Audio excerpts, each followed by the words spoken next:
Hi, we're here at Joint Base Pearl Harbor-Hickam in Hawaii for RIMPAC 2022. We recently spoke to Rear-Admiral Christopher Robinson, Deputy Commander of the RIMPAC Combined Task Force, about Canada's contribution to the largest maritime exercise in the world. So what's your role at RIMPAC? So this year I'm here as the Deputy Commander of the Combined Task Force. And what that really means is that I'm the second in command of the overall exercise. So Admiral Boyle, Commander of 3rd Fleet, runs the entire exercise. But as you can imagine, there are a lot of moving parts. So I sort of help him out and assist. Can you outline Canada's contributions to RIMPAC? No, absolutely. So Canada, the biggest contribution, we have 2 warships that are just over our shoulders here, but there's also a couple of maritime patrol aircraft, CP-140s. And importantly, we run a lot of the staff positions. So the Combined Air Operations Center this year is commanded by General Golden out of 1 Canadian Air Division in Winnipeg, and he has a team of about 50 people there.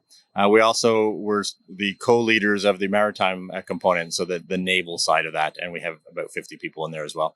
A little bit of everything. We also have a large public affairs team here, a large legal team here, chaplains. We brought all the capabilities that we need. So why is Canada participating in RIMPAC?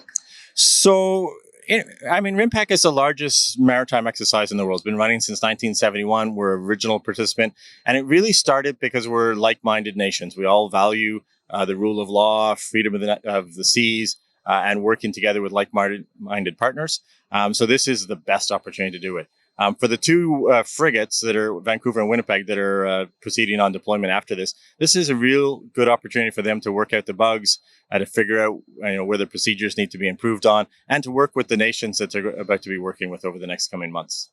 So what do CAF members get out of this type of exercise? So I would say the first thing that they get out of this is the experience of working with other nations and, more importantly, making friends.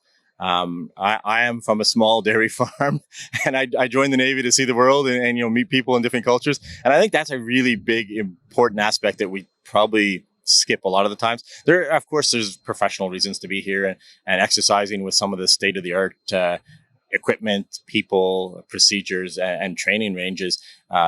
You can't replicate otherwise, but building those partnerships so that in the middle of the night, humanitarian assistance happens unexpectedly, and you show up on scene with ships that you've already worked with. It just makes things so much more seamless. And anything else you'd like to add? No, I appreciate you coming all the way out here to interview us. We have 3 objectives that the Admiral had already mentioned. Of course, we don't want to have any injuries. We don't want to damage the environment in any way. But one that didn't really come out is we're really committed to making sure that all 26 nations achieve what they came here to do. Thank you so much for taking the time to talk with us today. Pleasure.